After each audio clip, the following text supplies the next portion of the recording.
अभिनंदन दत्ताराजाला मध्ये कशळे चिक्की आणि कॉकटेल सेमीसाठी पात्र.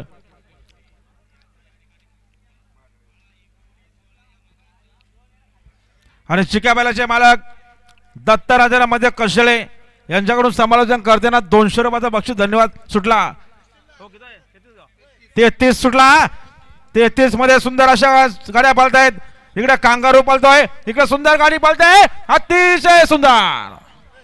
दोघात लढत झाली, शेवटच्या क्षणापर्यंत लढत झाली दोन गाड्यांमध्ये आणि शेवटच्याला कुणी बाजी मारली निकाल गेला केटीसी लाईव्हच्या कॅमेरामध्ये.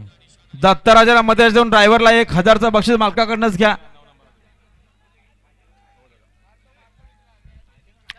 अहो स्क्रीनच्या समोरच्या बाजूला वा, निकाल दिसू द्या.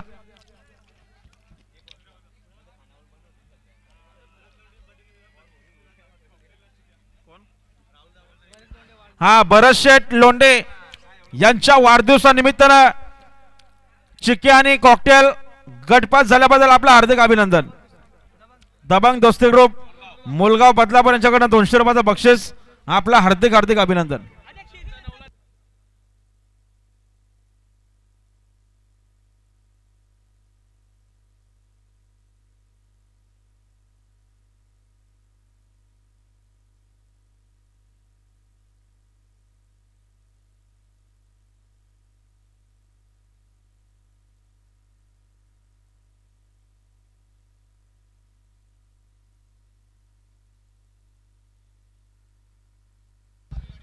आता मगाशी 27 मध्ये जो निकाल चेंज केला